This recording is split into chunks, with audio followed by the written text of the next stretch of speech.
Hujan bulan Juni. Tak ada yang lebih tabah dari hujan bulan Juni.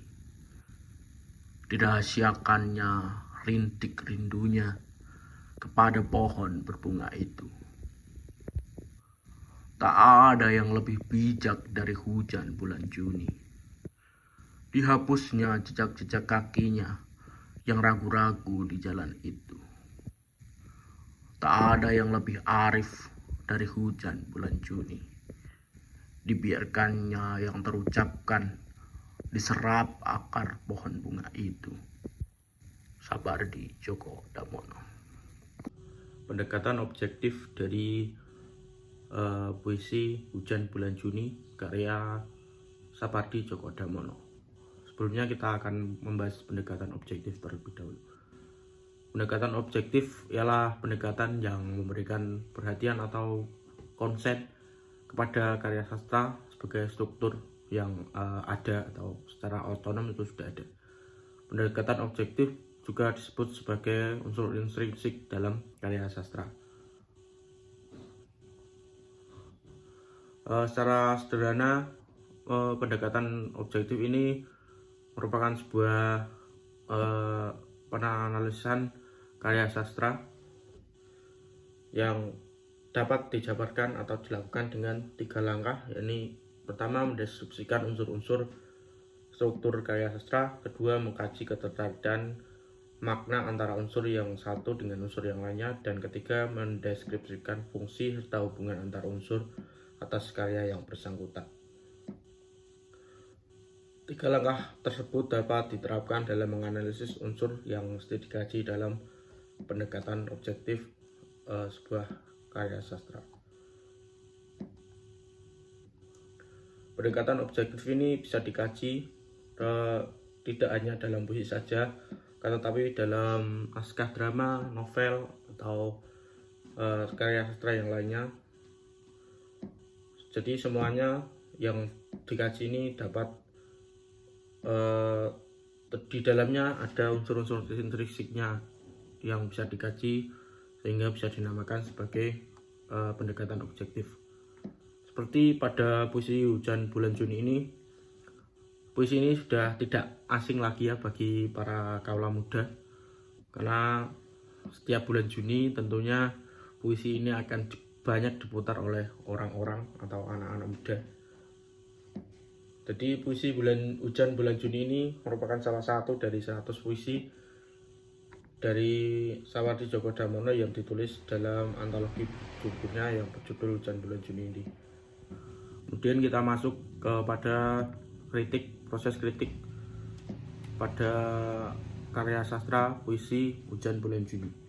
Pendekatan objektif. Yang pertama untuk tema. Tema puisi Hujan Bulan Juni ini mengisahkan mengenai cinta terpendam yang tidak tersampaikan. Cinta yang lebih memilih bersemayam dalam lubuk si pemilik perasaan, sehingga orang itu ragu untuk mengutarakan perasaannya, meskipun cintanya tidak tersampaikan. Si pemilik atau hujan ini tetap tabah, arif dan bijaksana seperti pada baitnya, yakni bait pertama dan bait kedua, yakni tak ada yang lebih tabah dari hujan bulan Juni. Tak ada yang lebih bijak dari hujan bulan Juni. Kemudian juga ada pada bait ketiga juga yang menjelaskan tentang tema puisi ini, dan tak ada yang lebih arif dari hujan bulan Juni. Ini menunjukkan bahwa si pemiliknya atau hujannya ini digambarkan sebagai pemilik, kemudian dia tetap tabah, tetap arif dan bijaksana, seperti terdapat pada bait pertama, kedua, dan ketiga. Lalu kemudian yang kedua, tipografi. Tipografi puisi Hujan Bulan Juni ini disusun secara rata kiri dengan huruf kecil di setiap awal liriknya. Terdiri dari 3 bait dan di setiap bait terdiri dari 4 baris. Tipografi dalam penulisan puisi Hujan Bulan Juni ini terkesan manis dan sederhana, tidak ribet. Dan yang ketiga adalah perasaan penyair yang tampak dalam puisi Hujan Bulan Juni ini adalah perasaan yang orang yang tabah atau sabar meskipun memendam perasaan cinta. Kesabaran tersebut tampak pada penggunaan kata tabah, arif, dan bijak. Si pemilik juga ragu mengungkapkan perasaannya hingga ia menghapus jejak-jejaknya yang tertera pada larik puisi. Pemilik di sini itu yang dimaksud adalah hujan. Jadi perumpamaan hujan ini pemilik perasaan itu. Kemudian keempat yakni nada. Nada dalam puisi Hujan Bulan Juni ini memiliki irama yang getir. Jadi dia menunjukkan bahwa puisi ini diungkapkan dengan perasaannya getir tadi, kemudian muncul dalam nadanya yang terlihat getir sekali dalam nadanya. Hujan Bulan Juni, seperti itu. Pilihan kata yang digunakan oleh penulis ini menunjukkan bahwa penyair mengalami keraguan hingga akhirnya memilih diam saja dan mencintai dalam diam. Kemudian yang kelima ada irama. Irama dalam puisi Hujan Bulan Juni ini terdapat pengulangan frasa tak ada yang lebih dan hujan bulan Juni. Terdapat yang dimana dalam puisi ini terdapat frasa tak ada yang lebih dan hujan bulan Juni ini beberapa kali, sehingga pengulangan ini sangat mempengaruhi irama secara keseluruhan. Ketika seseorang membacakan puisi, tentunya jika puisi itu dibaca oleh banyak orang, keberadaan pengulangan frasa dan diksi ini bisa memberikan intonasi yang berbeda, namun tetap memberikan keterkaitan. Jadi keruntutannya tetap jelas dan intonasinya itu bagus ketika ada pengulangan frasa maupun diksinya, sehingga pendengar yang menyimaknya itu merasa ada estetika tersendiri dari frasa yang diulang atau diksi yang diulang tadi. Kemudian yang keenam yakni gaya bahasa atau majas. Terdapat dua majas yang terdeteksi, yakni ada majas personifikasi dan majas repetisi. Yang pertama, majas personifikasi adalah majas yang seakan-akan benda mati itu sanggup atau mampu bersifat dan bertindak layaknya manusia.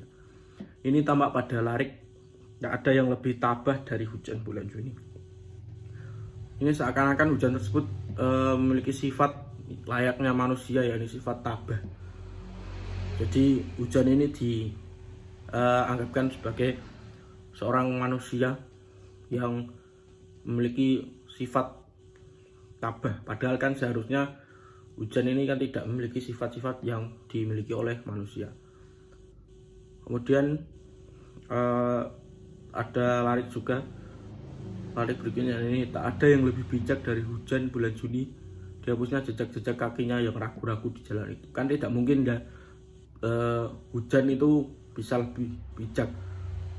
Hujan kok bijak? Soalnya kalau dari secara pemaknaan yang asli kan tidak mungkin. Jadi ini bisa dimasukkan kepada majas personifikasi tadi.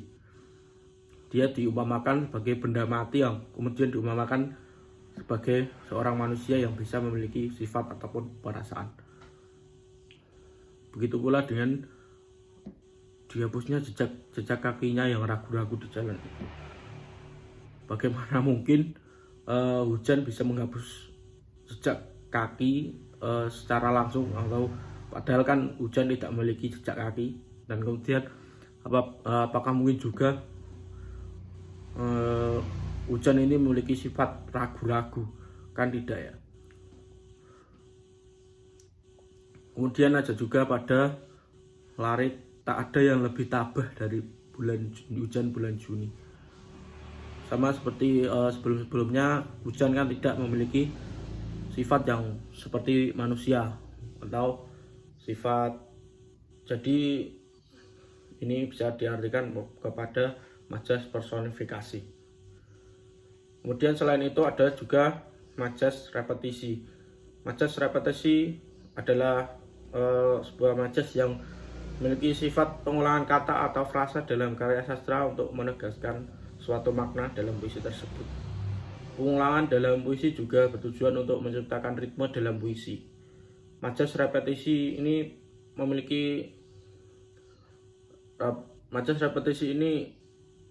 dimiliki atau terdapat pada puisi Hujan Bulan Juni ini, yakni terdapat pada lirik tak ada yang lebih titik-titik dari Hujan Bulan Juni.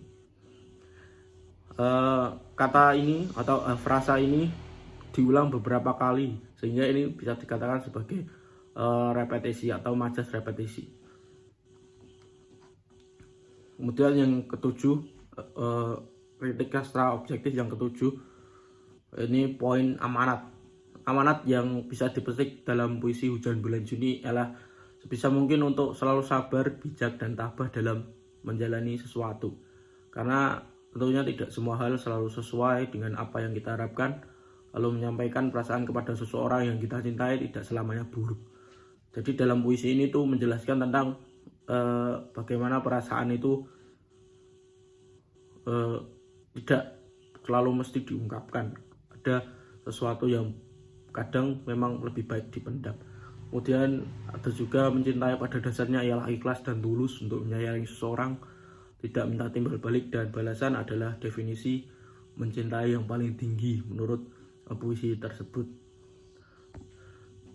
Baik, terima kasih. Itu adalah kritik sastra objektif yang terdapat dalam puisi Hujan Bulan Juni karya Sapardi Djoko Damono. Mohon maaf apabila ada kesalahan atau kekurangan suatu hal, mohon dimaklumkan.